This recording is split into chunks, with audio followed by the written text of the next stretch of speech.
Aujourd'hui, j'ai fait une bêtise en faisant éclore un nid de centaines de bébés veuves noires dans ma chambre à coucher. C'est ce qui s'est passé aujourd'hui.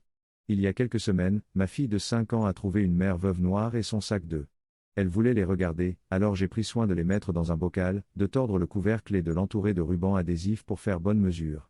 Elle m'a supplié de les laisser éclore pour qu'elle puisse les observer, ce qui semblait être un bon cours de science à domicile, après quoi je prévoyais de les mettre au congélateur pour leur donner une mort quelque peu humaine. Où est le mal, me suis-je dit? Ils sont bien scellés. Eh bien, devinez quoi, ils ne l'étaient pas. Le bocal que j'ai utilisé était en plastique et contenait des jouets. Il y avait de petits trous dans le fond et sur les côtés, à peine visibles. Plus petit qu'un poinçon, mais suffisamment grand pour un bébé veuve noire. Aujourd'hui, nous poursuivons nos activités, lorsqu'elle remarque une petite araignée. Je la tue. Puis il y en a une autre. Puis une autre. Je commence à penser oh non. J'attrape le bocal et découvre que l'œuf a bel et bien éclos, avec des centaines de petites armes à venin.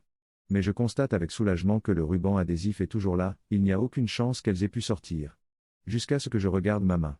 Au moment où je tenais le bocal, l'une d'entre elles a rampé sur ma main. C'est alors que j'ai remarqué les trous. J'ai crié, prononcé des mots qui ne devraient certainement pas être prononcés devant un enfant de 5 ans et voulu jeter le bocal, mais j'ai réussi à m'y accrocher de peur que le jeté ne répande encore plus son contenu meurtrier. Maintenant, mon enfant joue dehors pendant que je passe furieusement l'aspirateur et que je nettoie et lave toutes les surfaces. Que Dieu ait pitié. Trop long. Je n'ai pas lu. Je pensais montrer à mon enfant un peu de nature en action, mais j'ai fini par avoir de la nature partout dans ma chambre, où la nature signifie des centaines de bébés veuves noires.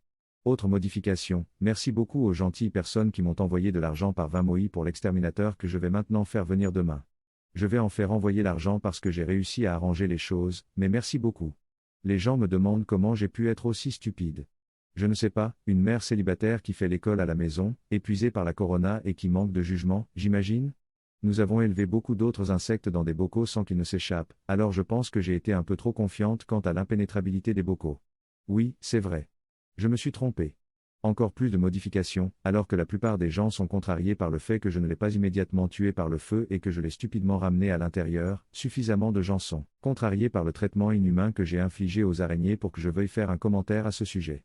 Elles se trouvaient à l'origine sous le porche, pas très loin dans la nature, et étant donné leur dangerosité, j'ai eu l'impression de faire un choix entre les tuer à ce moment-là ou plus tard.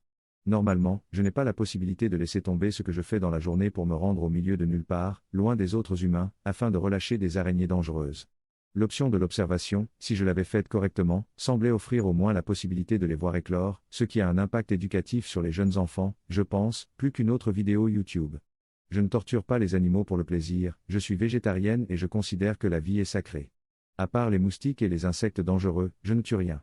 Je comprends pourquoi les personnes compatissantes ont été bouleversées par cette vidéo.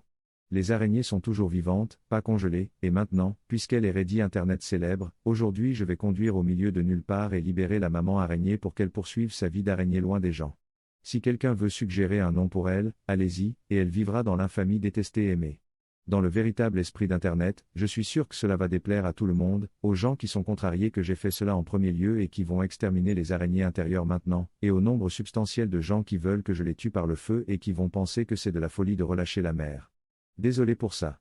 Je posterai une photo de la libération plus tard, si j'en ai l'occasion, et tout le monde pourra dormir avec sa préférence de plus serein moins serein en sachant qu'elle a survécu.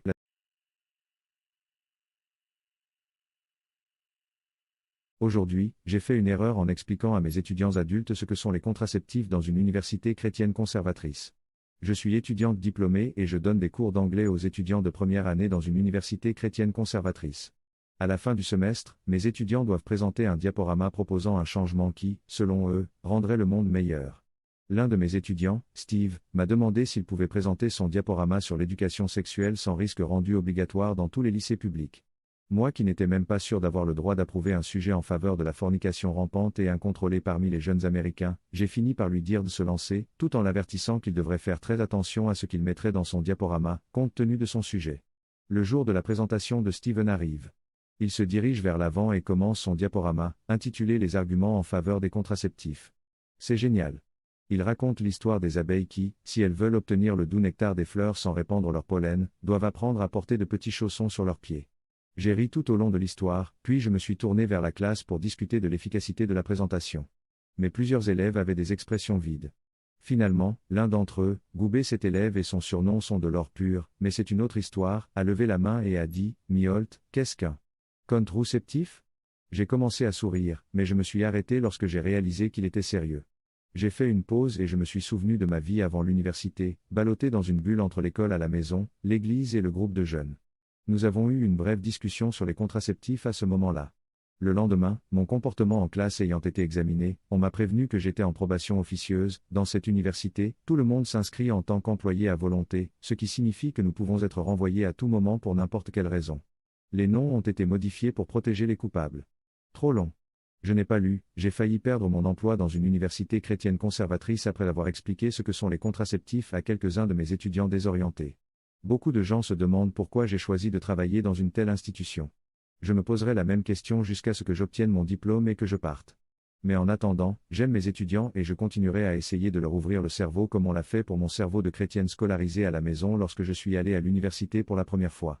Par ailleurs, plusieurs personnes m'ont envoyé un message pour me demander si j'allais dans leur école, et elles m'ont donné le nom de tellement d'écoles différentes. C'est l'Amérique. Nous sommes en Amérique.